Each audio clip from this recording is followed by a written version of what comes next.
sir, all respected faculty members, HODs, and my dear friends. I, Assistant Professor Shiji Shukla, on behalf of the entire IIMR family, welcome you all to the day 6 of induction ceremony Abhigyata Parv 2020. Abhigyata, which by now we are all aware is meaning awareness. It's a brainchild of our exemplary torchbearer, Director General Shri Arun S. Bhatnagar sir. And as it is famously said, that a leader leads by example. After serving at various sterling positions in his career and accorded for his contributions, Arun sir took up the leadership of IMR, IST, and IIP group of institutes in the year 2017. Since then, there was no looking back. Under his leadership and guidance, we, as a group of institutes, witnessed a stupendous growth of 400%, which bejeweled DG Sir with Captains of Industry awards by Honorable Chief Minister of the state. Honorable DG Sir still loves to stay a teacher at the core of his heart, and aligning to Sir's thought, we are, as an educational institute, passing on the legacies to the coming generation. And this induction ceremony, thereby, is blessed by eminent speakers, guiding lights, real life heroes, and gurus from all walks of life. In the same path today, on the day 6 of your journey, dear students, we are honored to have distinguished speaker Shri J.K. Dadoo sir between us. To introduce him, he has an enormous experience in trade, industry and commerce, environment and energy, tourism and island development, defense and finance. Our eminent speaker, Shri J.K. Dadoo sir, has worked in 5 territory governments, Ministry of Defense, Commerce and Textiles, and Indian Embassy in Moscow. He carved out a reputation of integrity, timely delivery, monitoring large jobs involving thousands of people. Sir is a quick learner who has a multidisciplinary approach in recognizing issues for a large country like India. He's a strategic thinker, practical planner with an uncanny ability to provide effective leadership. Sir creates out of the box solutions, resolves trouble spots, and adds value to them. He has been an independent consultant since 2018 with Government of India permission. Sir has even served as consultant to several large companies in India and independent director in two reputed firms based in Noida and Bengaluru. Sir has authored a highly acclaimed book titled 100 Ideas to Improve Governance in India, published by Crossword, Mumbai. Sir is a regular columnist in Business World magazine and writes a fortnightly column titled Global Dynamics. In addition to all this, his notable positions held are an additional secretary and financial advisor in Department of Commerce from 2014 to 2017, as joint secretary in Department of Commerce from 2011 to 2014, as administrator of Lakshadweep Islands, governor, chief minister, and chief secretary from 2009 to 2011, as Principal Secretary Environment in Government of Delhi from 2006 to 2009, as Development Commissioner and Acting Chief Secretary of Goa 2005 to 2006, as Counselor Coordination Indian Embassy Moscow from 2000 to 2004, as Director Air Force in the Ministry of Defense in 1997 to 2000, as Secretary to Governor in Goa from 1995 to 1997, as Additional Director and Joint Secretary Education, Government of Delhi 1994 to 1995, as Additional Commissioner Sales Tax in Delhi from 1991 to 1994, as Deputy Commissioner Arunachal Pradesh 1987 to 1990, and as Additional Divisional Magistrate in Delhi from 1985 to 1987. Sir, we are honored to have you over here. Today, Thank you very the address of the young aspiring minds that Sir will be taking over is a practical outlook, and the talk is titled What MBA Entails. I take up the honor to call upon Honorable Director General Sir Shri Arun S. Bhatnagar to welcome our guest today. So, very distinguished speaker today we are having with us, Shri J.K. Dadoo sir, who is my batchmate. As evident from his biodata, we are privileged that he has given us time. He was very busy, but I requested him that we are trying our best to enhance the capabilities of our student, and I need your help, your guidance, and I would like to call you as a mentor. Our student should hear your word of wisdom. And he accepted our invitation. I am so thankful to you. Thank you. And as we have named it, it's Abhigyata Parv. That is familiarization or awareness. Yesterday we were discussing about awareness, that we have to be aware about what is happening in and around us. We have to be aware about each and every moment, what is happening with us, what is happening in our environment. Risk everything for awareness, but never risk awareness for anything. Very well said. There is no other value which is higher than awareness. In fact, awareness is the seed of godliness in us. If you are aware, you will not be able to do many things you have been doing up till now. And you will be able to do many things you have never thought of doing before. That is why we called it Abhigyata Parv. I would like to tell Dadoo sir that in IIMR and IST and IP, what we are doing, we are adopting a strategy where we are giving emphasis on. First is skill-based. We have started SIGs, special interest groups. Each and every semester of every course, our students will learn something extra. For example, if they are in computer science, they will learn IoT, Internet of Things, artificial intelligence, blockchain, cloud computing. If they are in an MBA, they will not only learn Excel, but then they will go for capital market understanding, etc., etc.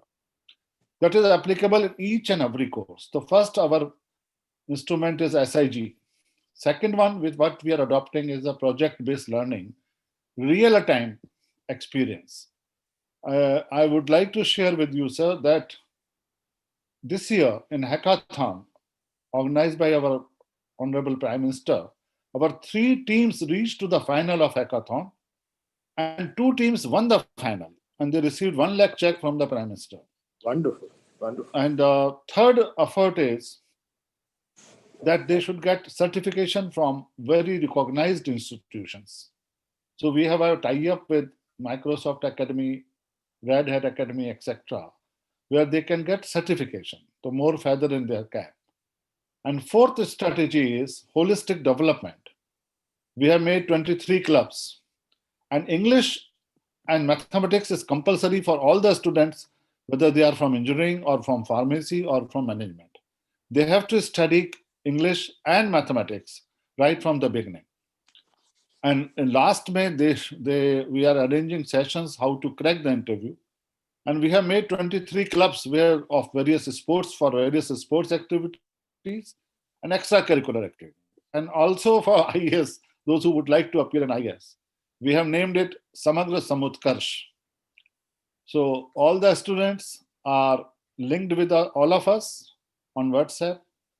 We are running these 3 institutions as a family because we are concerned with each and every student. Once they are admitted, they are our boys and our girls, and we are determined with our faculty to do our best. I will not take much of your time, and we are all very eagerly waiting to hear to you. Again, most welcome in our all the 3 institutes. Once the COVID problems are over, we would really very happy to invite you here. Thank you very much. Thank you, Arun, for all your kind words. Thank you for the introduction that the lady gave. I'm extremely happy to be part of this program on awareness. You are sitting in the most sacred town, one of the most sacred towns in India, Indore. I am a Shiv Bhakt. I've been there twice for the Shivlings. So I have an affinity with Indore because of the two shivlings that are there, and my experience there was overwhelming. Now, coming to the subject today, uh, I think in the introduction it was missed out that I am an MBA from IIM Ahmedabad, and after that I worked for 3 years. 1 year in Procter and Gamble, second was Core Parentals, and third was Associated Cement Companies. So I finished my MBA in 1980, worked for 3 years, and then joined the IAS in 1983. So what I'm going to tell you is a distilled experience of an MBA who has worked in the IAS, who has seen this side of the world and you've seen the other side of the world. So therefore, my suggestion would be that those of you who are keen to learn should listen to me very carefully, because I'm going to give you distilled wisdom of 38 years of service, 3 in the private sector, 35 in the government. I've also written a book, 100 Ideas to Improve Governance in India. That is something we can discuss at a later point of time, post-COVID. But I'd be very happy if you read this book. It will give you an insight into how your mind can expand beyond comprehension if you decide to learn every day. Now, the most important thing that I want to say in my introduction is that a student is defined by how much he is interested in learning every day. I call this a learning mode. So if you are in a learning mode, then your MBA education is probably the best, because this is the only curriculum where you learn the largest number of subjects. There is no other course in this country where you learn so many subjects. And therefore, an MBA education taken in a learning mode is probably one of the best types of education that you can get in this country.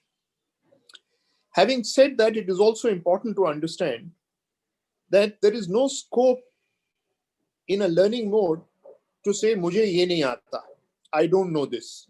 Uska scope hi nahi hai. Because, in a learning mode, you have to learn. And today, the facilities of learning through search are so many. There are so many search engines that you can't say, "Mujhe nahi aata." And therefore, this is the first lesson that I want to leave with you. Always be in the learning mode. Now, as I progress, I will divide my talk into 9 subtopics, taking about 4 minutes each. So it will take about 35, 36 minutes. And then I'll leave full 45 minutes for you to ask me any question you like. The reason is that more learning takes place when there is interaction. I can speak for 2 hours, but it will not register. You will not remember most of the stuff. So I picked up 9 subtopics very carefully, and I will quickly run through them and then take your questions. Now, what is an MBA? What are the essentials of an MBA management? Most of you are new, so therefore I'll list them down.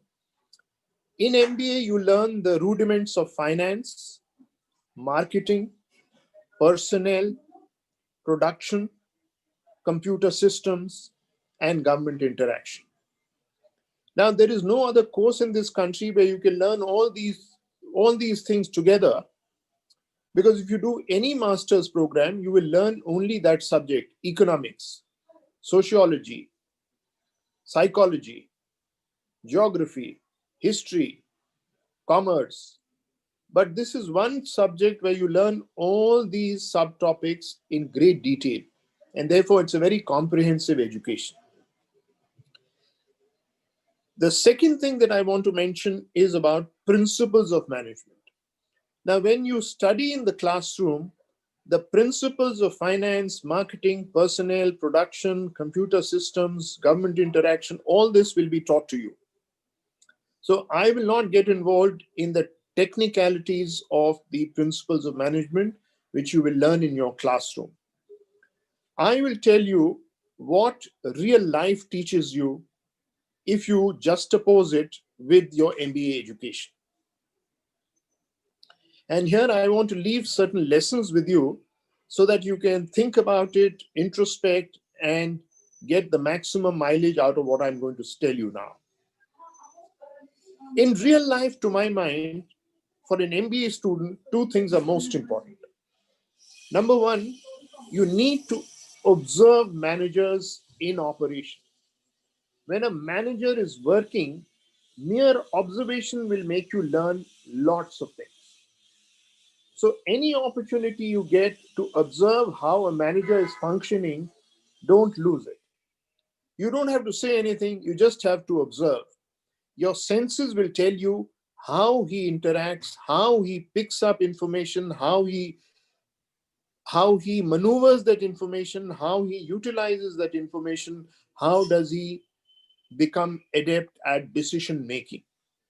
So, observing managers in any forum that you get an opportunity, please don't miss it. This is the first lesson I'm telling you. Second thing is collect information. Now, how do you collect information? Internet is one very good medium.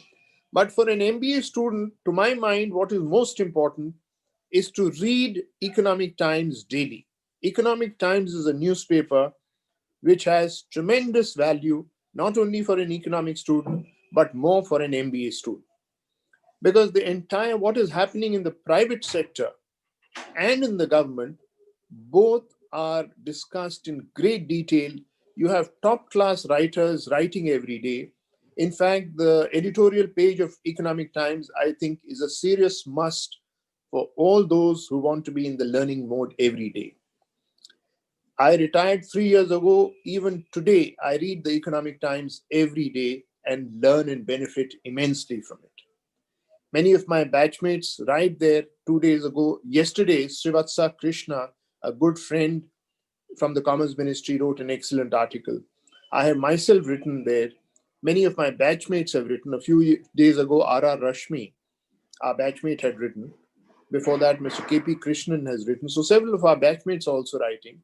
The point I'm trying to make is that Economic Times reading every day is a must for an MBA student. Now, I move on to my next subtopic, which is practices in management. Now, when I talk about practices in management, I want to tell you what are the 5-6 qualities that you need to imbibe so that you become perfect in your MBA education. The first one is the mastery on the subject. So when your finance teacher is teaching you accounts, don't think you will never need accounts. Accounts is very, very important. You must become a master at accounting.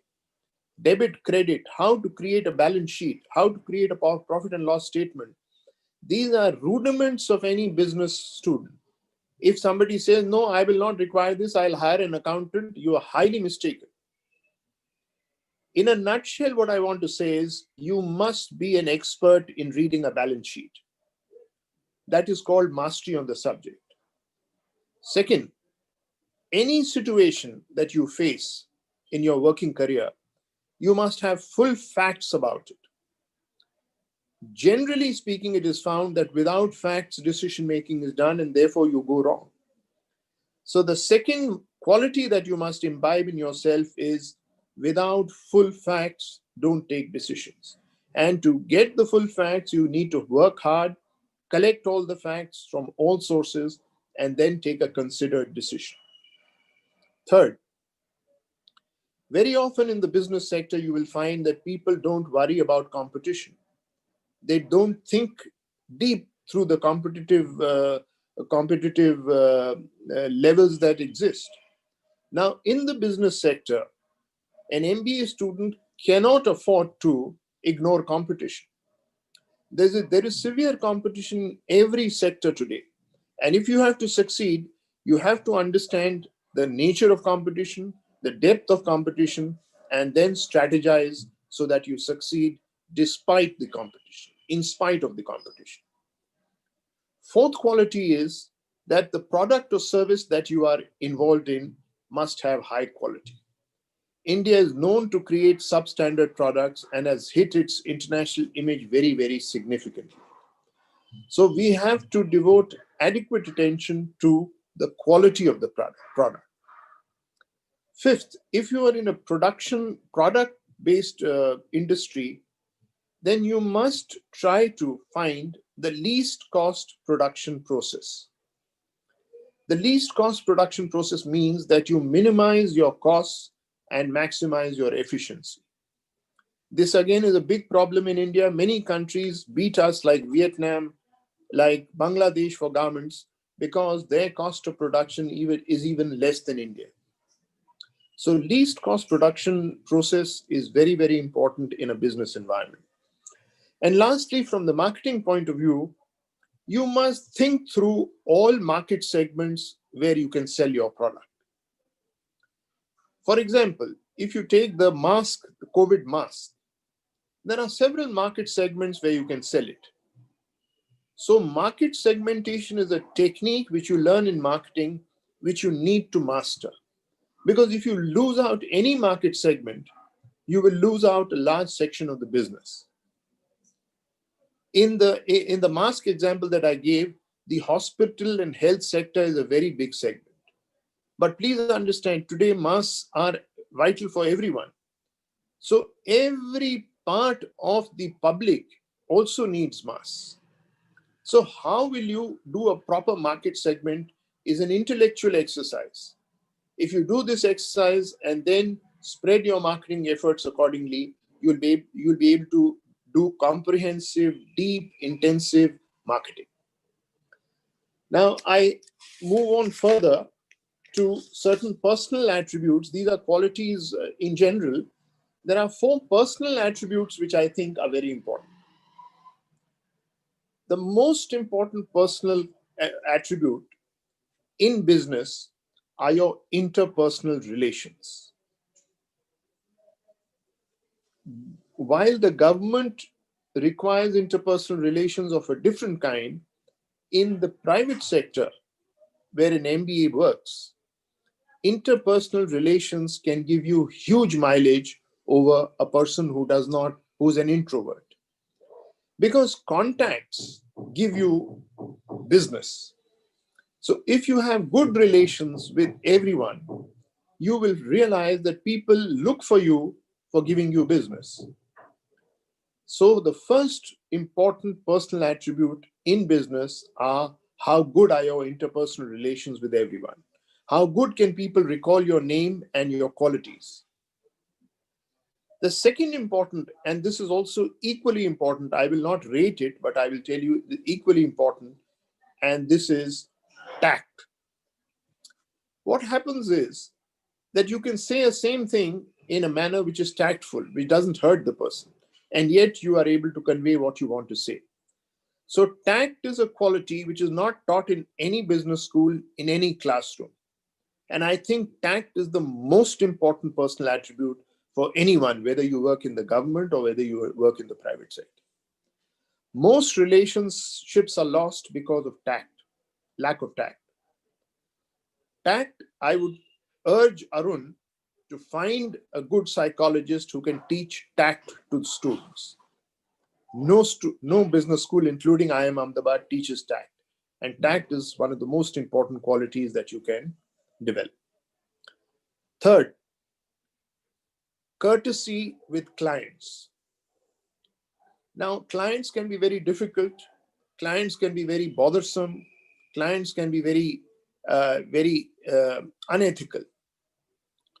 But customer is king is the highlight of business. And therefore, maintaining courtesy with clients is equally important in business, and the MBA student must realize this. You may lose your temper because the order that was given has been changed. You're not getting sufficient money.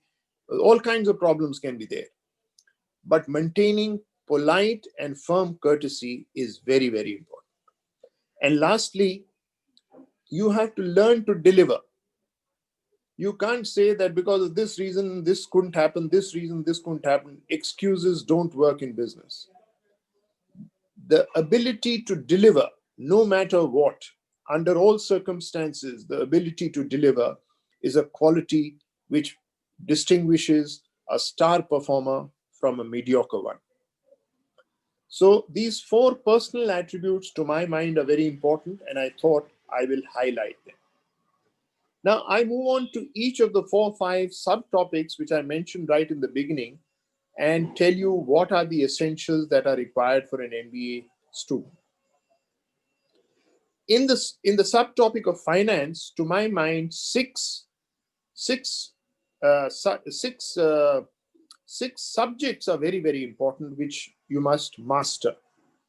One is costing. In your finance course, you'll be taught costing. Now, if you master the rudiments of costing, then any product or service or transaction that you get into, you can calculate accurately the cost of a particular transaction. And if you know the exact cost of a particular transaction, then adding your value, adding your product, or adding your profit, and then selling it becomes extremely easy. But if you don't know what is your cost, your real cost, both your fixed costs and your variable costs, then you make a mistake in your costing calculations, and then when you sell the product, you're not able to get decent margins. So mastery on costing is very, very important. Secondly, you'll be taught investment in your finance courses. The 3 subjects of investment are internal rate of return, IRR, discounted cash flow, and payback. These are 3 very, very important concepts in investment. You need to master this because every time you make an investment, these 3 concepts will come into play. And you can't say, I can't calculate. I don't know how to calculate. If you understand the rudiments of the formula, everything else is available on the press of a button. You don't need to sit down with a calculator and do that. There are algorithms which will give you the answers quickly. But you must understand the concept of IRR, discounted cash flow, and the payback method. The third thing, as Arun said, capital markets. You must understand how capital markets behave, how stock prices are volatile, why are they volatile, what is the National Stock Exchange, what is the Bombay Stock Exchange, how does NSE and BSE work, how does SEBI function, Securities and Exchange Board of India. These are very, very important issues because in a business environment, your stock price determines your market cap. What is the market cap of your company? So an attempt to enhance your stock price always is one of the jobs of a good MBA. The fourth thing is decision to make or decision to buy. Today, we are in a world where we need not make anything. Suppose you want to sell computers. You need not make computers. You can buy computers and sell computers. So therefore, a decision is very, very important in business, which is called make or buy. Should you have a production factory or should you do trading? Anything can be traded today, anything can be produced today. We are in such a situation. So therefore, make or buy is a very, very important decision. Today, you need not even buy a car. You can use Uber and Ola all throughout your day. So whether you make or buy, you need not buy today a dining table. You can rent a dining table for 6 months. Again, make or buy.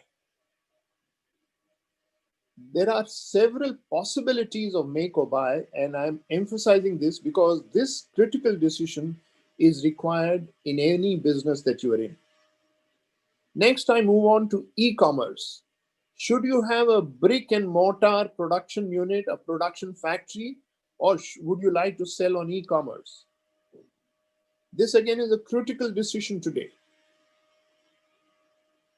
There are large number of suppliers to Amazon who don't even have a shop.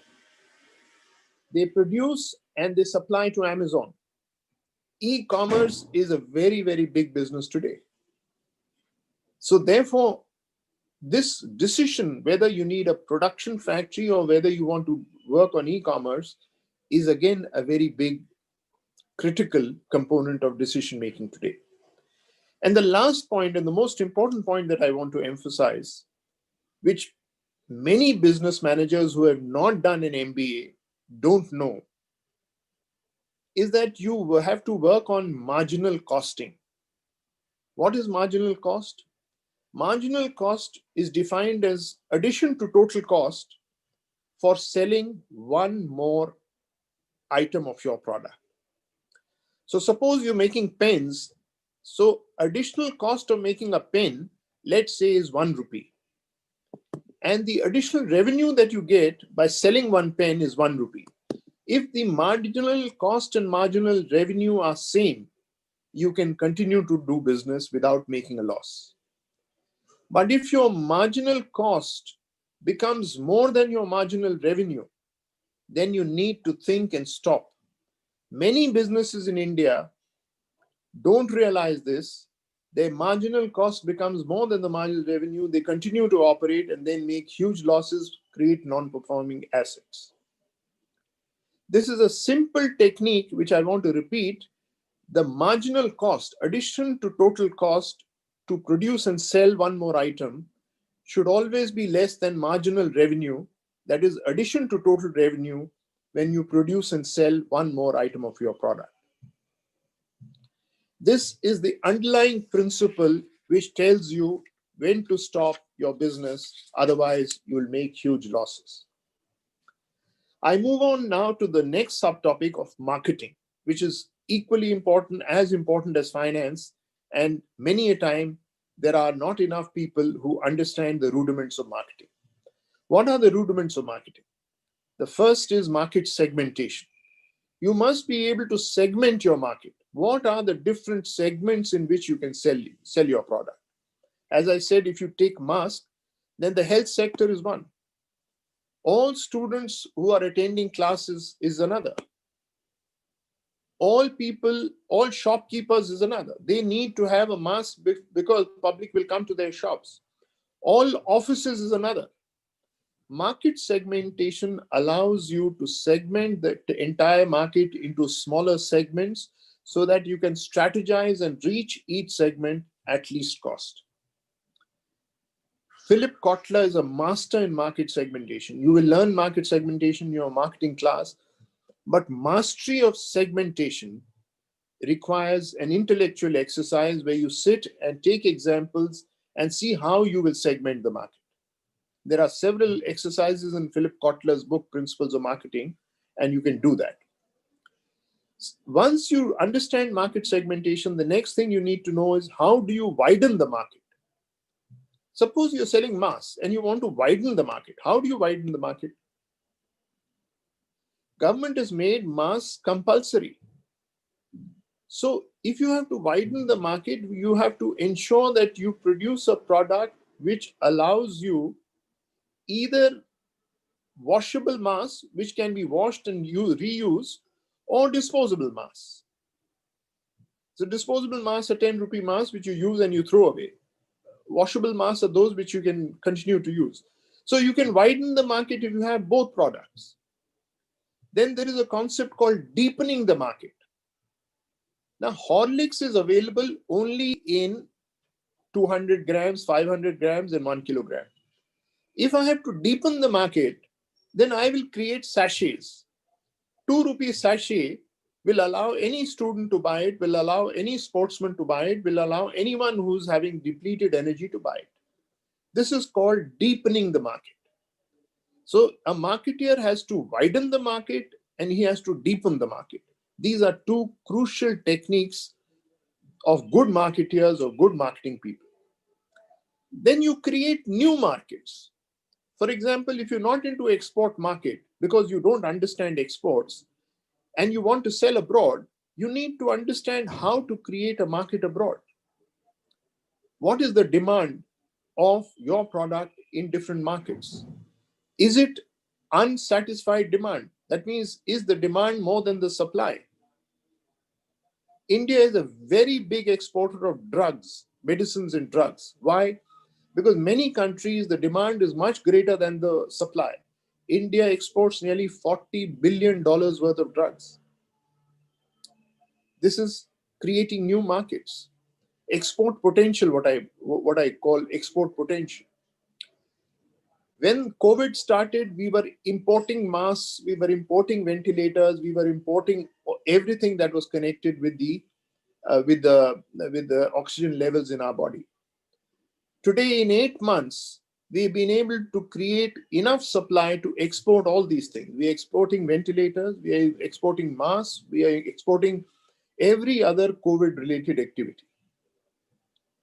So this shows the resilience of Indian industry to be able to match the production possibilities.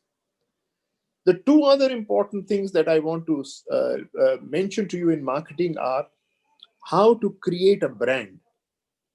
Creating a brand is the biggest skill that is required for a good marketer, because brand creation is not a single day's job, a single year's job. Brands like Lifebuoy, brands like Dettol have been with us for more than 50 years. You just have to produce and sell. They are such big brands with high recall. Now, a brand like, let's say, Xerox, which used to be a photocopier, could not create brand value on an yearly basis, and today Xerox is lost. So maintaining brand value is the second important aspect of creating a brand. You can create a brand, but you have to maintain that brand value. Therefore, companies like Hindustan Unilever, who have more than 50 brands, spend a lot of money in maintaining their brand value. Because if you don't maintain your brand value, competition will catch you. There is so much competition in the area of mobile phones. If you don't continue to maintain your brand value, somebody else will take over. Similarly in cars, similarly in automobiles, similarly even in drugs, medicines, there's a huge competition. So you have to maintain your brand value. I move on now to production as a subtopic. Production is a little simpler, but there are 5 issues I want to flag here. Number one, if you are in a production-based industry, then you must produce at least cost, as I mentioned earlier. You have to minimize your costs and maximize your efficiency. Number two, you have to get the best technology. If you don't use the best technology, competition will swamp you in no time. So you have to scout for best technology, whether it's available in India, it's available abroad, wherever. Because best technology gives you a huge initial advantage, which others will not be able to copy so easily and so fast. The third thing is, if you want to produce something, you need not produce yourself, as I said, between make and buy. Today, you can outsource production to a large number of startups who can do this job more effectively. It is called outsourcing. Most big companies today, even Apple computers today, are not produced by Apple. They are outsourced, and those people who are able to manufacture these products are able to do that, and then the Apple brand name is put there. Bata shoes, most Bata shoes are not produced by Bata. They are outsourced. And similarly is the case with most products. The garments, the Levi jeans that you see are not produced by Levi. These are outsourced. And finally, you control quality and put the stamp of Levi's. In this context, franchising is also a very important activity. McDonald's today does not have only its own outlets. McDonald's is sold by franchises. Anybody who wants to start a McDonald's unit has to agree to the layout and the facade, has to agree to certain quality, timing, delivery, and then he can start his own outlet. So franchising is a very big possibility today to enhance your business, to upscale your business. But all this is possible if you are able to maintain your quality and if you are able to adhere to certain quality standards. So in production, as important as least cost is quality control. In the production setup, startups are becoming very, very important. And therefore, I suggest a very strong suggestion, Arun, I want to give to all your students. Inculcate in them a spirit of generating new ideas every day. People have new ideas, but they never discuss, they never think about it, they never think through it. If all your 300 or 500 or 700 students or 1,000 students think about new ideas, and you create a session every month of good ideas and how these ideas can be fructified or materialized, then you will have a large number of very motivated, creative students who will then become creative managers in future. I move on now to monitoring, which is a very important subtopic. And as I told you, I'll try and finish in the next 10 minutes so that you have enough time for questions. Now, when you are in business, monitoring is a very, very important activity of a manager, of especially an MBA. What do you have to monitor? You have to monitor your production levels on a daily basis. With production comes the responsibility of managing your inventory. You can't produce and store and create inventory costs if your sales are not matching your production. So therefore, monitoring your production and inventory on a daily basis is very important. Along with it, you have to monitor your sales market segment wise on a daily basis. Because if your market segment wise sales figures are clear, then you can cater or calibrate your production accordingly so that you have minimum inventory. Inventory, mind you, has inventory carrying costs. There's a finance cost involved, and therefore calibrating your production with respect to your sales is extremely important. Then financing cost. If you have taken loans to build your factory, to build your warehouses, to build your sales centers, there is a financing cost involved.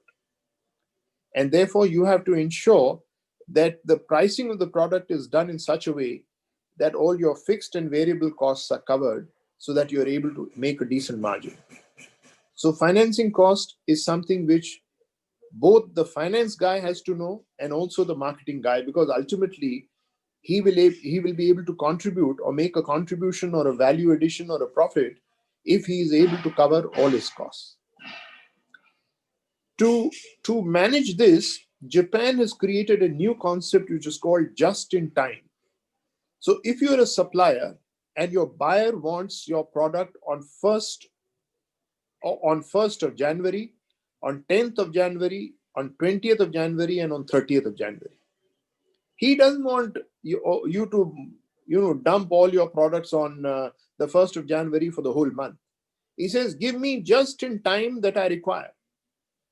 So therefore, today's world, you have to minimize your buyer's inventory also by calibrating your production in such a way that you're able to provide him what he wants just in time for his production to start. So if he requires, let's say, 10,000 pens on 1st of March, or on 1st of December, 1st of January, then you sell him 10,000 pens on 1st of January. Then if he requires another 10,000 on the 10th of January, your production process has to be calibrated accordingly. Just in time has become such an important concept in Japan that inventory carrying costs have been drastically reduced. In India, we still don't worry about just in time because we feel that, they have adequate warehousing, we have adequate warehousing, let's sell the product and let them store it and then they will use it. We are still not conscious of the fact that just in time can reduce your financing costs very, very substantially. Then there's another element here, which is called real estate cost. Today, the real estate in most big cities of the country is huge. And therefore, we need to ensure that we minimize our real estate by, again, taking a make or buy decision. Should we buy a storeroom or should we hire a storeroom? Should we buy a sales outlet or should we hire a sales outlet? Make or buy decisions are very important in real estate, especially when work from home is becoming a possibility in many sectors, especially IT. Lastly, I want to mention that in a country like India, which has huge health issues, lockdown possibilities in future cannot be ignored. So we have to be mentally prepared if we are in very big businesses, how we will handle a lockdown up to 40 days, which was announced last time. States like Chhattisgarh and many other states have introduced lockdown for a week, 10 days in between also. So a marketeer, a business manager also needs to understand how he can plan for a lockdown or a partial lockdown if it is announced by the government. Now I come to my last subtopic, which is personality development. And I want to leave 3-4 ideas, two of which I would request Arun to organize if it is possible. First thing I'd like to tell all the MBA students here is that you must attend seminars and talks of good speakers and make notes and think about it. Because good speakers have tremendous experience and they will give you their distilled wisdom. I know Indore will not provide you too many opportunities, which a place like Delhi or Mumbai can, but wherever there is a good speaker, take time off, listen to them, make notes, and think about what they are saying. Secondly, spend at least 15 minutes on public speaking. Very good managers I have seen are not able to speak in public. They get nervous. They're not able to conceptualize or speak with clarity. Public speaking is an art which can be developed, especially in the MBA classroom. And this is very, very important because if you don't have public speaking skills, you will be rated as a mediocre manager from somebody who has excellent speaking skills. This is an art which has to be developed. I would request Arun to create an opportunity whereby you can spend some time, you can hire an expert to spend some time on public speaking skills of your students. In the same tone, in IIM Ahmedabad, we are taught teaching skills. Now, teaching skills, writing skills. We have a course called Writing, Analysis and Communication in IIM Ahmedabad, which is the most difficult and most sought after course, where a problem is posed to you and you have to write in concise 100, 200, 300 words a solution to the problem. Now here, mind you, not only do you have to think through the problem, you have to write out concisely and precisely.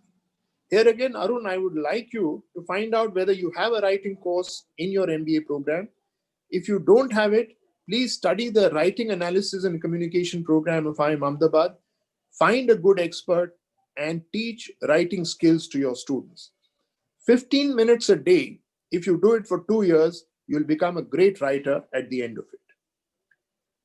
Now, the last point I want to mention in this is your ability to improve your spelling, your diction, and your pronunciation.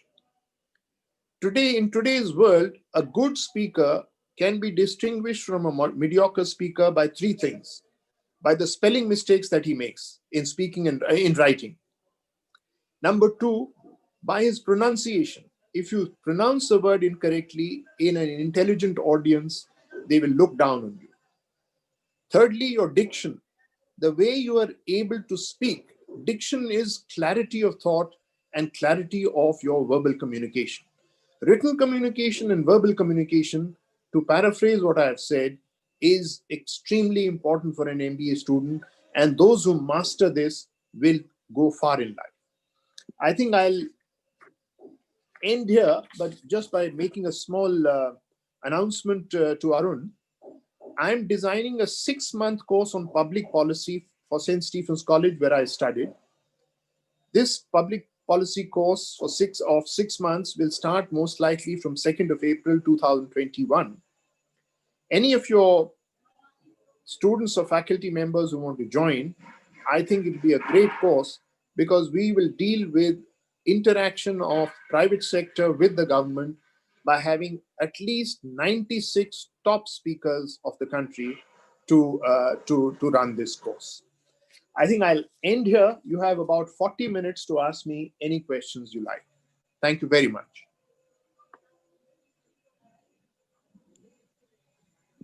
Actually, just before that, they will ask questions. What we have done here, we have, adopted both content, pedagogy, and technology together.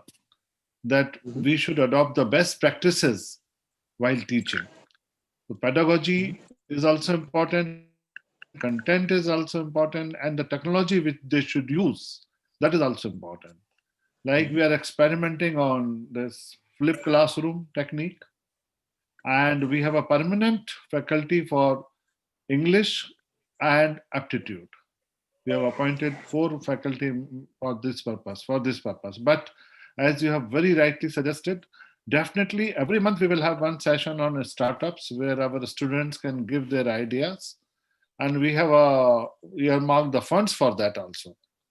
And Very good. since we are doing our business online, it is easier to call guest speakers, because coming to Indore will be a difficult thing, but having online sessions, and I think this particular semester we will have continuous online sessions only till March. I don't have much hope that college will open. So we can, and that we can speak, we can invite the very eminent guest speakers every month, so that their horizon can expand and their vision can, perceptions can also enhanced. As you have rightly said, definitely we will give more emphasis on writing skills, which is missing so far. Communication, yes, we were concentrating, but writing skills, definitely our faculty should take a note of it. Now I will ask my dear students to ask questions. Yeah, please. Devvrat, yeah, you can help, Shriji. Sure, sir. So we are having few questions from the benefactors of today's session. Please. Devrat Kaurav would like to know, sir, in between preparing for UPSC and serving as an IAS officer for a country, which one is more tough period according to you? You see, one is a step, the other is the ladder. The writing the exam is a step only. It's a difficult exam, but if you master your subject, there's no reason why you shouldn't clear it. Please understand, mastery of the subject, as I said, is most important. If you master your subject, you can clear the exam. But that's not the end of the world. The IAS as a career. Right, sir. Sir Ashwin from the student want to know, sir, how to overcome the fear of venturing into new areas as a management professional with risk and opportunities in your mind. Madam थोड़ा सा wait कीजिए, शायद sir का network down हुआ है. Okay. The economy in the 34 years I was in the government. Which job can give me that variety? Which job can give me that opportunity? So therefore, writing the exam is just one step. The whole world opens after that in terms of the career. So that's a different concept altogether. Okay, sir. So the next question that let us restrict our questions to MBA education here. For UPSC, we can have a separate session, because otherwise, it will not be fair. Sure, sir. So, sir, a student Ashwin would like to know that how to overcome the fear of venturing into new areas as a management professional with risk and opportunities in your mind. You see, as I mentioned, you have to think of a new idea first. The idea must be big enough to create a large market. If you can do these two things, the production can be taken care of by many other people. Outsourcing, you can outsource everything. But you must have an idea that clicks, and that idea must have a large market. So, therefore, as I suggested to Arun, you must have a class only on creating ideas. An MBA student must be given an assignment in the whole semester, bring out an idea, a business idea. And then that can be filtered by an expert faculty, and then the 10 best ideas can be presented in your auditorium on an annual day or something. And if those 10 best ideas get financing, then you'll have 10 startups by the end of the year. You see, ideas don't have nobody has monopoly on ideas. I have written a book on 100 ideas. So your students who have fertile minds will have ideas, but they don't have anybody to process those ideas and tell them this will work, this will not work. That is the job of faculty. So if you have an innovative faculty member who can sift through these ideas and suggest these will work, these will not work, then more thinking, more comprehensive thinking can be done about that. So today, ideation is a separate topic in itself. And today, the best ideas are the best businesses. Tell me, what is a big idea in Ola or Uber? It is a very simple thing. They don't own any taxis, they don't own anything. They've just created a technology to hire taxis at the press of a button. What is, for example, this renting a room? Oyo. Sorry? The Oyo concept. Oyo and so many others in the world today. You can sit at home on the press of a button, have a room in any country in this world, and to your liking, you can see.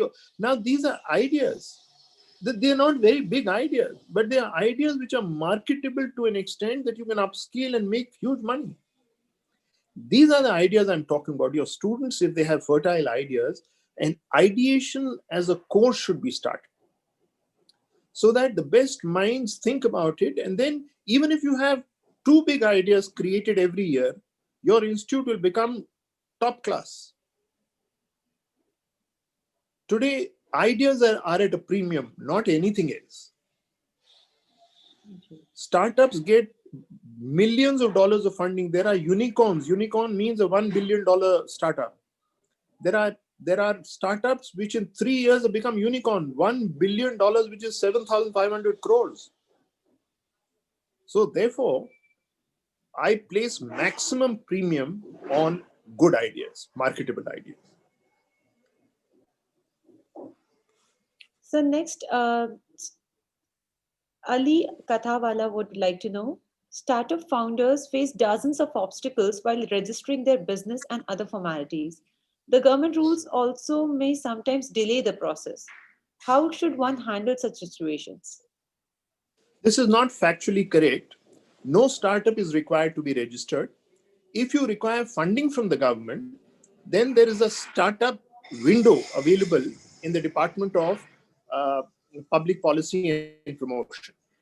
If you need funding from the government, then you need to register there and give your proposal, and then they'll fund you. Otherwise, startups don't have to register anywhere.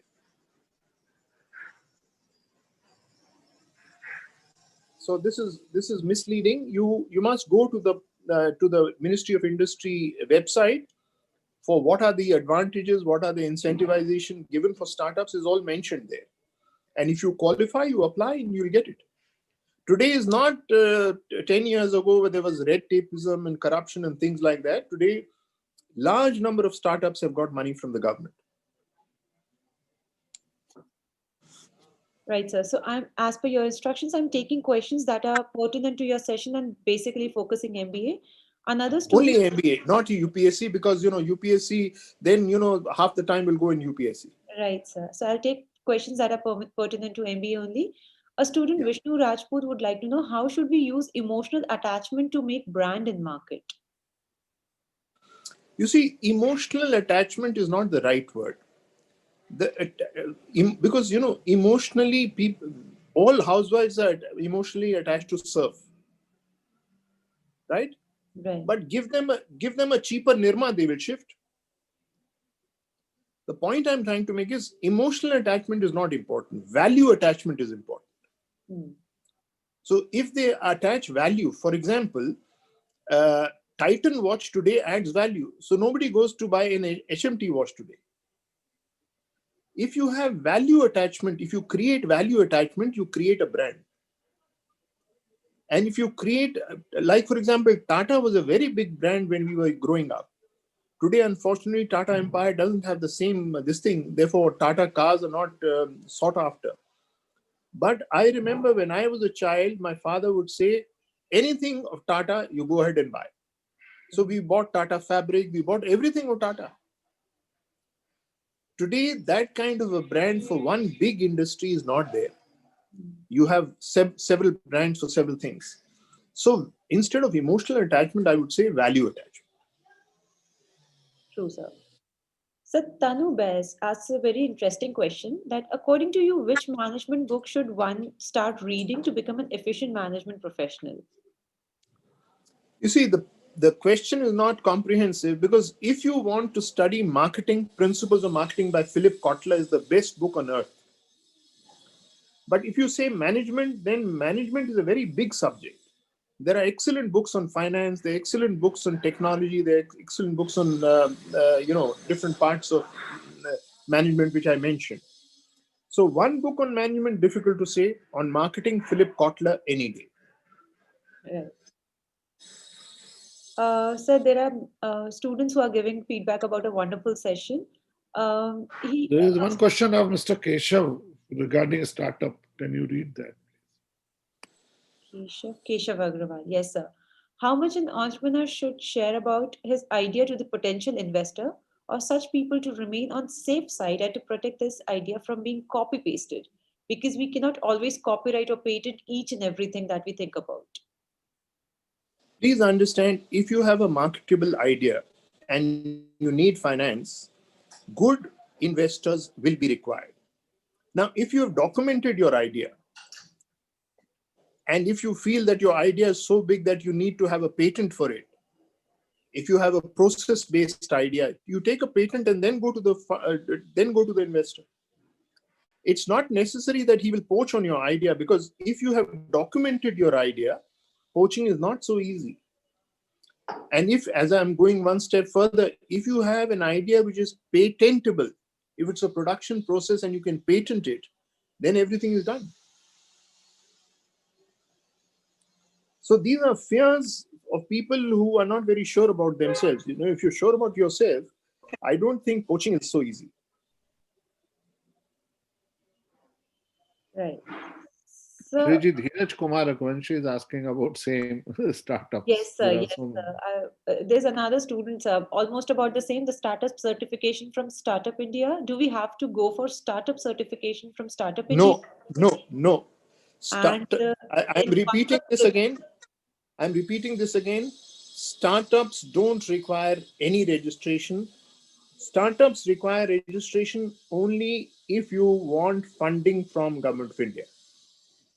The Department of Policy and Promotion has a website where they give all the different types of funding available. If you qualify for any of them, then you have to register on their side and make a proposal, and then they'll examine it. There are all kinds of funding possibilities. Full funding is allowed, technology funding is allowed, finance funding is allowed. So you need to study the website. I would suggest, Arun, you can go to the website, download it, and give it to all the students. Definitely. So on startups, all the information is there. Let's not waste time on that. sure, sir. Okay? Because I can take any number of questions.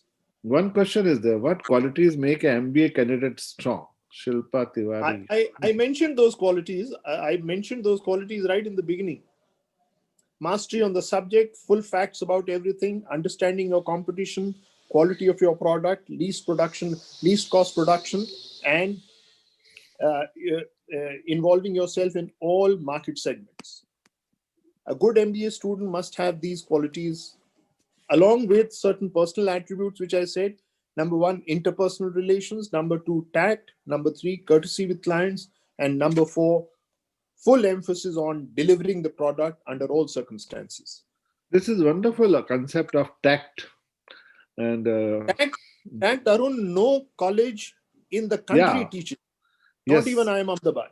And tact in the government is most important, in the private sector, equally important. I would strongly suggest get hold of a good psychologist and ask him to teach tact as a class to all the students. Yeah, this is very wonderful idea. I would definitely implement it. Definitely. This is wonderful. Yeah. So one more pertinent question has moved in. Sir, may you please mention the factors which should be taken care to predict the efficient cost of a service or a product before launching it to the market?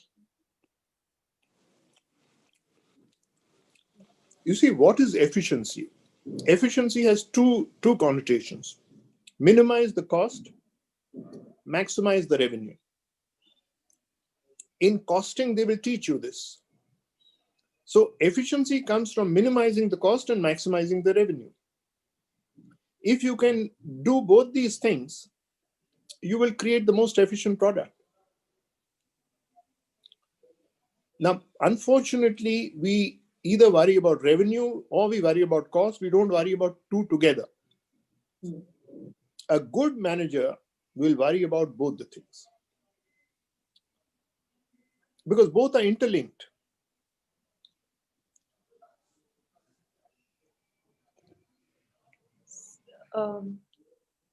Any other questions that the student would like to know? Please feel free. If you don't have any other questions on MBA, then I'll take the UPSC questions. But first, let's finish the MBA question.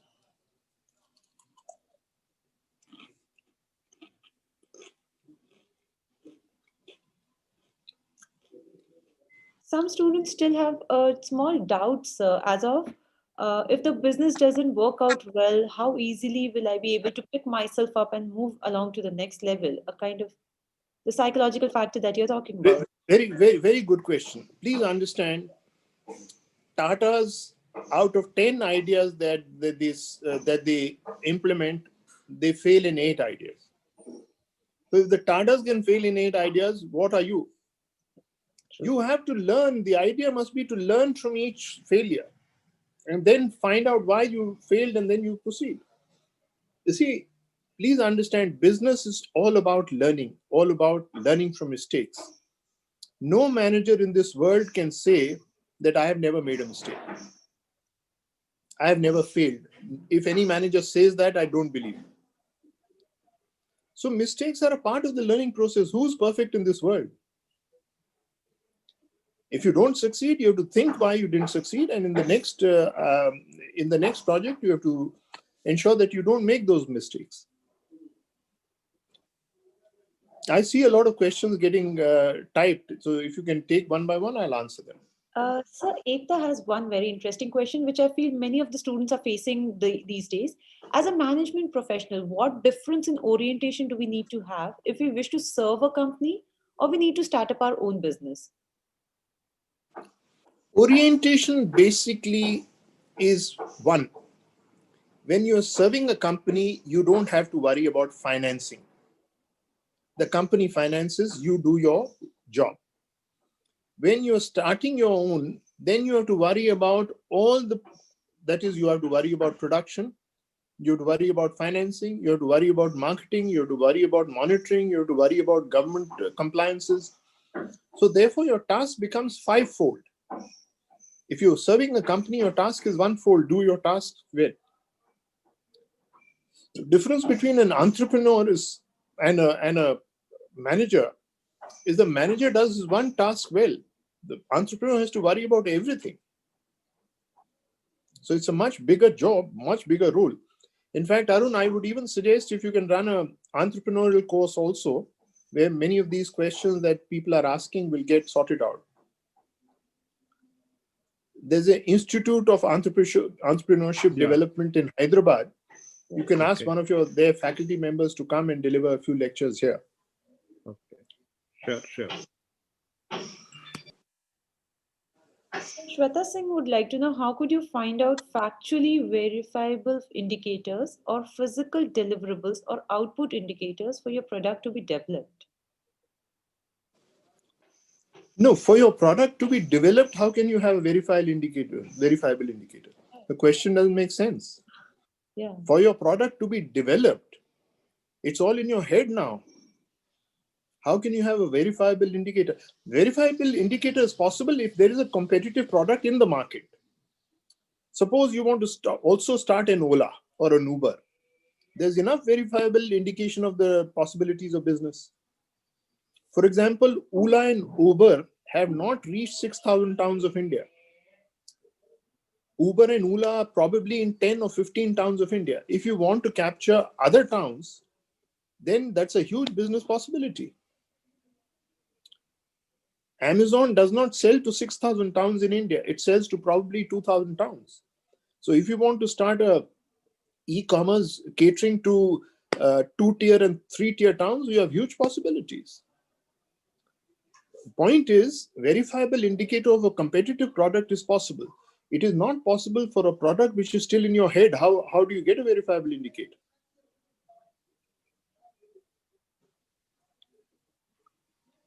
Interesting question. Dheeraj is asking something, Shriji.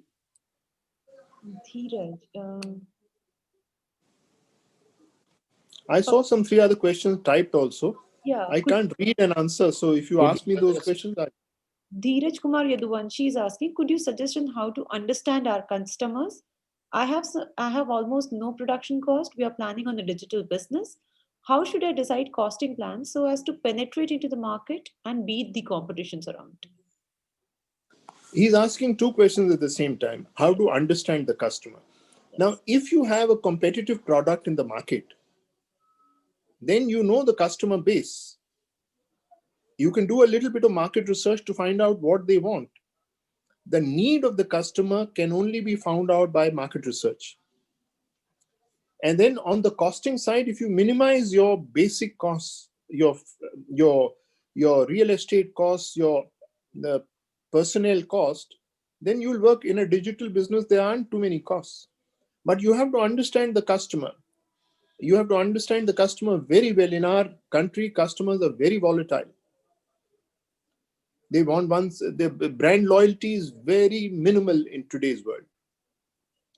Colgate, which we used for 50 years, now has been given a big beating by Patanjali. So therefore, understanding the customer through market research is the only possibility. So I'm having few questions relating to the specialization part. So some students are confused, as of Akshita and Amisha are asking which specialization is better. And another student, almost similar question, like Jyoti Raghuvanshi is asking, can you please throw some light on the streams like HR and analytics? And what are the skills or trainings required out of an MBA professional? Okay, very good question. Let me answer it like this. You see, traditional roles like marketing do not suit women, despite the fact that women are shoulder to shoulder in all jobs. Marketing requires tremendous travel, inland and foreign travel. So if you have a family, then inland foreign travel becomes difficult for women. Similarly, therefore, women are ideally suited to finance and HR functions where you are stationed in the office. Finance, if you are mastery in finance, great. Otherwise, HR is a very, very safe sector for women, because HR means that you handle the personnel, which doesn't require either travel or doesn't require too much of headaches of that kind. Now, data analytics is something which is also very good for women. The only thing is that data analytics has not caught on very much in Indian businesses, and you don't have a data analytics manager in every company. Only in few IT companies will you have a data, but data analytics is gaining ground. If you master IoT and artificial intelligence, as Arun said, you can become a master at data analytics. You can start your own firm. I was advisor to a company called Fractal Analytics. They are very big in data analytics. Fractal, Fractal. You can Google and see. Sure, sir. So Keshav has another interesting question related to the customer attachment, how to make the employees loyal towards one's brand and how to win the loyalty of employees in business such as Ola and Uber. You see, employee loyalty, that means your own employees, if they stick with you, don't leave your company, it requires 2 basic things. One is you have to recognize them, recognize their talent. You have to do it periodically, not once in a year. And then you have to pay them well. Pay them well means pay them according to their abilities. You can't pay the same thing to a horse and an ass. Like in the government, everybody is paid the same, whether you are a star performer or you are a no performer. In the private sector, this doesn't work. Because if he's a star performer, you have to differentiate and pay him separately. Because otherwise, he will leave. He'll have another opportunity anywhere else. So therefore, one thing is recognition. Many people still love to work in Tatas because they recognize the guy. They give you a congenial environment to work, but they don't pay you very well. So if somebody is a fast tracker, he wants to go from Tata's to Reliance, they'll pay you much more, but they'll take more work out of you. So the point is, employee loyalty requires recognition and payment according to his or her ability. Dear students, do you have any further questions to ask our eminent speaker of the day?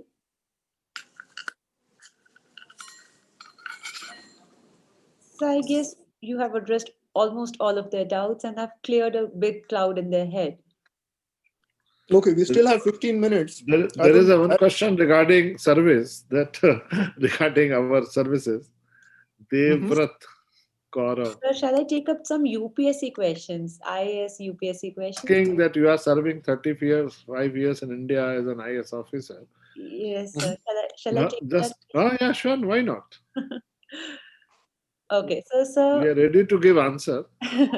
so Devvrat Kaurav was asking that you're serving 35 years in India as an IAS officer. Would you think there is corruption, that the corruption is under control of an IAS, or do you think this is only possible with a change in the thinking level? Let me answer this question like this. Even in Akbar's time, 1600, when this country was called Sone Ki Chidiya, there was corruption. Why? Because the chap who was controlling any activity, he had the capacity or the power to overcharge. So many of his mamlatadars, many of his mukhyas used to make money. During Akbar's time, I'm talking when he was a complete monarch, complete, this thing. So whenever, and please understand this clearly, whether it is the private sector or the government, corruption exists. I now advise 3 companies. I'm telling you, there is no less corruption in the private sector. So therefore, saying that corruption, when will it go? Corruption will never go. Let me also tell you that. Corruption can be minimized by making things more digitized, by removing the discretionary power of the decision maker. If you make all applications online, you don't have to go and pay anyone for your application or the work to be done. Today in Delhi, if you want your birth certificate, you can pay 50 rupees. The chap will come to your house and collect your documents, and 15 days later, he'll deposit the documents in your house. Earlier, getting a birth certificate was a nightmare. So the more you digitize, the less you make the corruption. Earlier, if you wanted a building plan from Delhi Municipal Corporation, you had to pay through your nose. Today, you can make an online application. If all your parameters are correct, they will give you an online permission. What used to cost you 5 lakhs, 10 lakhs, 50 lakhs for big houses, today is zero cost. So digitization is the answer. Removing discretionary power is the answer. But if you say remove corruption, I don't think it is possible in any country at any time. As we have done in income tax, the CPC, Yes. the Central Processing System, the Yes. process should be improved. The process has to be very clear, transparent, and objective. Then nothing based on individual choices. So some students also would like to know, like after completing their graduation, they would like to prepare for the government entrance examinations. Is it a good choice to not take a post-graduation just after the graduation, rather prepare for a government entrance examination? Which government entrance exam can you join after graduation? Very few. Only assistant level or that level. You can't, even probationary officers exam for the banks while you are eligible after graduation, but you will not be able to compete. You can write the IELTS exam if you're 21 and a graduate, but how will you pass that exam? There are postgraduates, the guys working after post-graduation for 5 years, writing the IELTS exam. How will you compete with them? So it's a tough job. The point is you can write if you're good, but If you don't get, then you remain a graduate all your life, which is also not very good. A postgraduate degree, to my mind, is absolutely essential today. So there is one more question. I'll put it in my words. A student would like to know how important is English as a language of communications when it comes down to MBA or the career growth thereafter. See, in a small town like Indore, I think you will get away with it. But if you want to progress in your career and come to Delhi, Bombay, Calcutta, Madras, Bangalore, Ahmedabad in a good company, you need to have not only good English, good written and spoken English with clear diction, clear pronunciation, no spelling mistakes. Otherwise, people will look down upon you. That's why I said written and spoken English class or course is absolutely essential for MBA students. It's not required for many other types of students. Those doing masters in computer science don't require this. But if you're an MBA student, your written and spoken English should be perfect. You can't do without it. You can distinguish the wheat from the chaff immediately. Therefore, I'm suggesting to Arun that if you don't have a written analysis and communication program course, then you must have it with real good faculty. Um, so a bit out of the box question has popped up that from Keshav Agrawal. So I can't understand why police is assigned under legislation instead of judiciary because they are the ultimate protector of law. Well, sorry, can you repeat the question? He's asking that I can't understand why police is assigned under the legislation instead of judiciary because they are the ultimate protector of law. This question doesn't make sense. What do you mean by assigned legislation? Legislation means law making. That is done by Parliament in the center and the MLAs in the state. Police is not under legislation. Police has to work under an act like everyone else. They misuse their powers, that's a different matter. And therefore, courts become important. Under legislation, I don't understand. I think he's not clear about the question. Yeah, Keshav, if you can put your words correctly and if you can re-ask this question, will be really good if you need an answer. Sir, there are still questions popping up related to startups and its financing, and I would like to request the students that Sir has already told that we have a detailed guideline of startups that is available online. If we will be helping you out with those things that have been mentioned over there. The department is called DPIIT. Arun can go to the startup section there, download the entire thing and distribute it to all the students.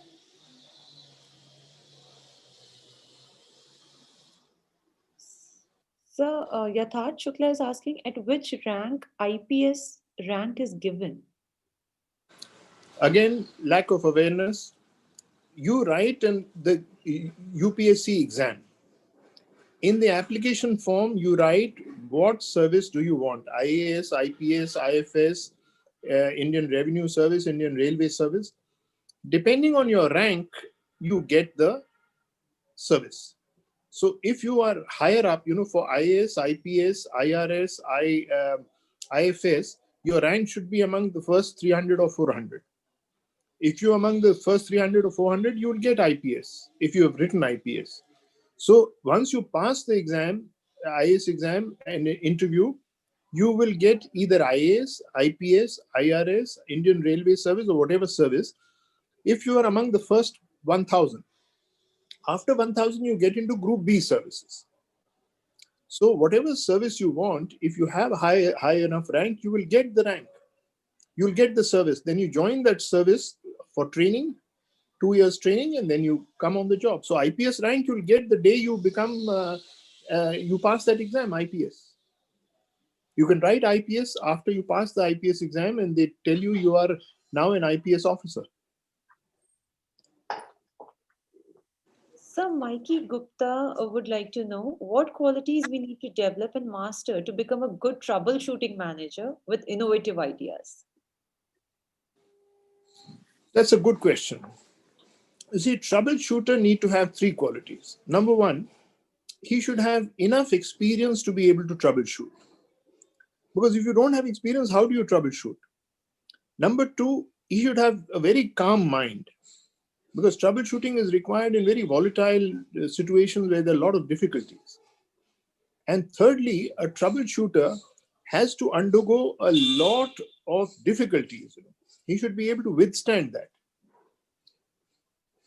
So if for example, in the lockdown, 40 days, the troubleshooters were the ones who were giving innovative ideas how to run the government, otherwise, how to run the business.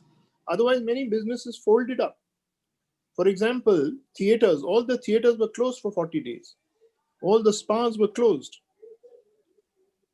What do you do? All the hotels were closed. These businesses collapsed. But yet there were some innovative troubleshooters who through online were doing were doing were doing bookings for the future. So innovation is a fertile mind. A fertile mind has new ideas. New ideas do best troubleshooting. But having said that, ideas alone are not enough. You need to have a very calm mind, because if you get distressed, then you can't.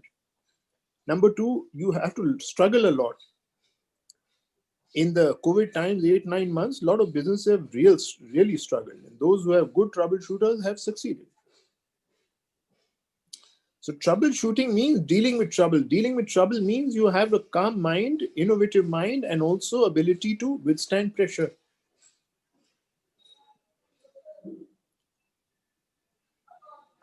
So another thing that a student, Megha Gupta again would like to know, how can a manager motivate his or employee to develop an ongoing business? The motivational factors. You see, motivation, there are theories of motivation which your personnel teacher will teach you. There are various theories of motivation. There's a lot of literature on this. But basically, as I said, recognizing the ability and paying according to the ability are two very highly motivating factors in today's world. Recognition is very important. If you don't recognize a person who's brilliant, then he says, they don't value me. So these two things are most important. Otherwise, there are lots of theories, lots of theories of motivation, which your teachers will teach you. I didn't want to get into the technicality of MBA that you learn in the classroom. And another question, again from Pranjan, that what qualities do I have to have for MBA IT? Information. The MBA is always a generalized course in the first year. In the second year, you can specialize in IT. Now, in IT, there are several fields today. Data analytics is one, artificial intelligence is one, IoT is one, virtual reality is one. And therefore, you need to know which field you want to master. And based on that, then you have to, get the mastery of the subject, in my mind, to my mind, is the most important skill. So depending on your choice of your IT subject, data analytics means that you should be able to find solutions for huge data management. So depending on what segment of IT today is not a very small specific segment. It's a huge arena today. So, a BTech second year student Anurag Mishra is asking, what should be our strategy as a second year BTech student for the UPSC CSE, as I have not started yet, and how to initiate it as of now parallelly with graduation? You see, the UPSC exam has only two papers now. One, your subject paper, and then general knowledge. So, therefore, two things are required. You master your subject, number one, and you master general knowledge. Now, general knowledge mastery is very, very difficult because so many things are happening in the world every day. So you have to read a couple of newspapers every day from cover to cover. You have to find out what's going on in the world. They can ask you any question on general knowledge. So preparation for UPSC today is difficult because general knowledge has 2 papers and your subject is 1 paper. There are 3 papers basically. And general knowledge is 2/3 of the weightage. So anybody who's your program is called awareness. Anybody who has a mastery on what is happening in the world, what is happening in the country, will write the exam better. It's all about awareness, what's happening in the world, what's happening in the country, what's happening everywhere on a daily basis. Right. So Yogin Singh is asking a question that after completing MBA from any subject, which sector is good for job? Is it private or a government sector? See, this is a difficult question to answer. Doing an MBA means you want to be in the private sector. It's Masters of Business Administration. So after an MBA, if you say whether government is a better sector, that's not a correct question. You do an MBA to join the business this thing. If after MBA you want to look for a government job, then the best government jobs are the UPSC jobs. So you do an MBA with a clear intention that you want to write the UPSC exam, then it's all right. But after MBA saying which government job is better, then that's a wrong question. No, a choice between private or a government sector, which is better? No, as I'm saying, your degree is for business administration, MBA. Then how the government sector does not give you require an MBA degree. Right. You can be any graduate, any postgraduate for a government job. Sir, Trupti Dubey is asking, sir, capacity building over and over again in the corporates is a must. How can I identify such areas? The capacity building. No, capacity building means skill building. So if you feel that you don't have a particular skill, private sector allows you to develop that skill. They give you enough opportunities. So it's basically in your particular line of business, what is the skill that you need to develop? For a marketing man, it will be different. For a finance guy, it will be different. For a production guy, it will be different. So I can't say what skill is, but you have to identify the skill and then build your capacity in that skill. Like, for example, for an MBA student, the skill of speaking and writing perfectly is very, very important. So that skill building is required.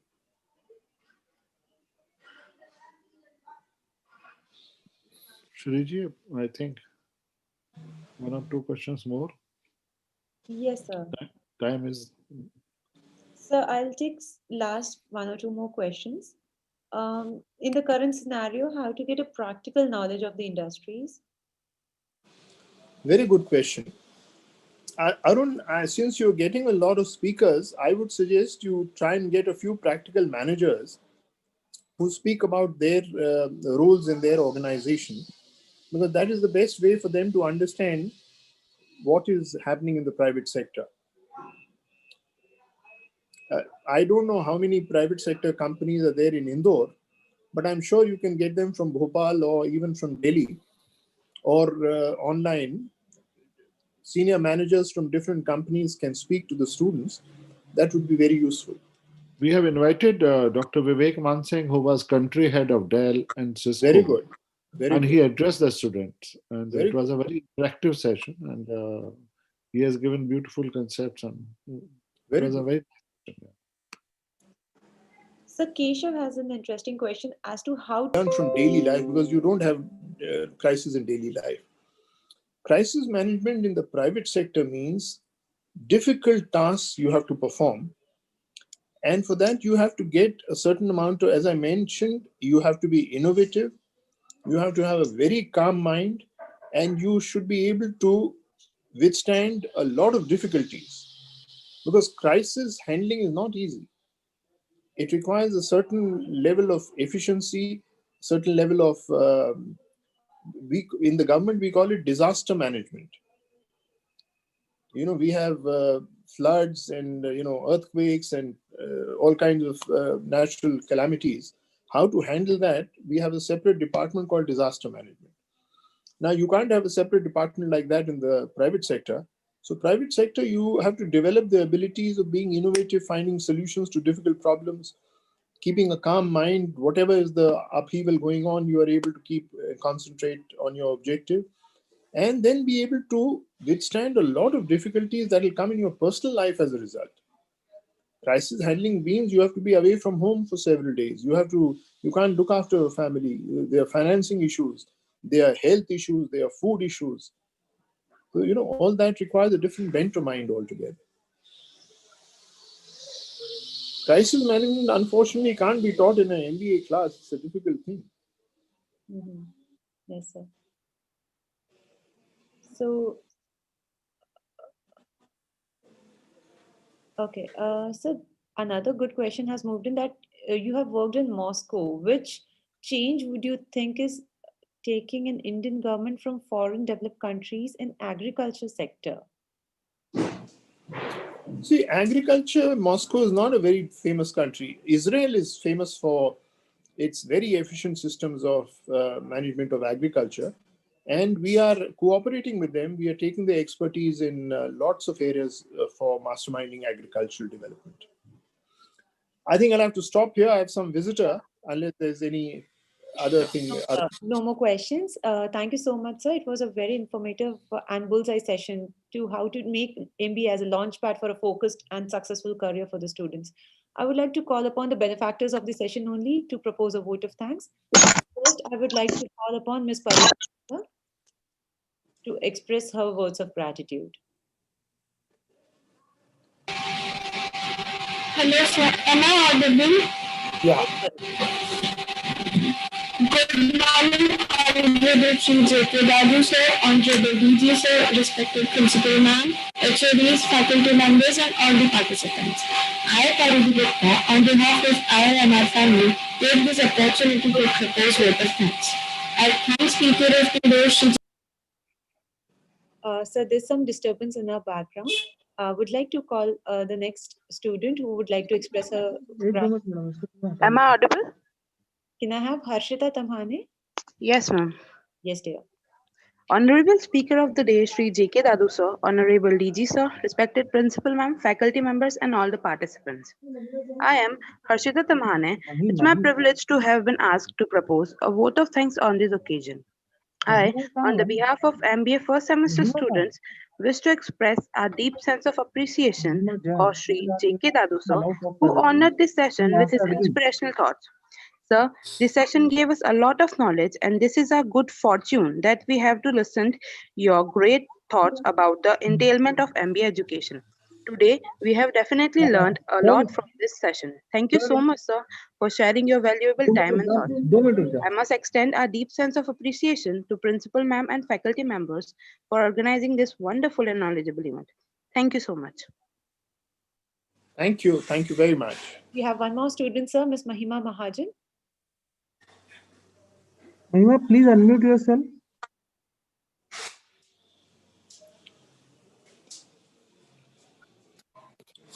Can I have Mahima Mahajan?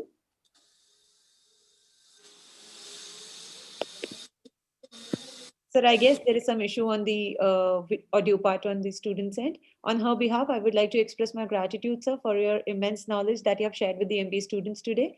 I hope they will make the most out of the session, sir. It's a pleasure and honor to have you on the panel today. And thanks to Arun, sir, for making all the students witness a visionary person like you to have on the panel of Abhigyata Parv 2020. Thank you so much, sir, for your time. Thank you very much. Thank you. I will urge all the students to read my book. That will give them a lot of ideas. Surely, sir. Thank you, sir. Thank you. Thank you very much. Thank you, Arun. Thank you very Thank much. you very much. Thank you. Thank you so much, sir. Bye-bye. Bye. Have a good day. So, very nice. All the students, they have asked very pertinent questions, and definitely one or two ideas that we should have a regular session on startups once in a month, where you can give ideas. We will prepare a chart for MBA as well as for BTech as well as for B Pharma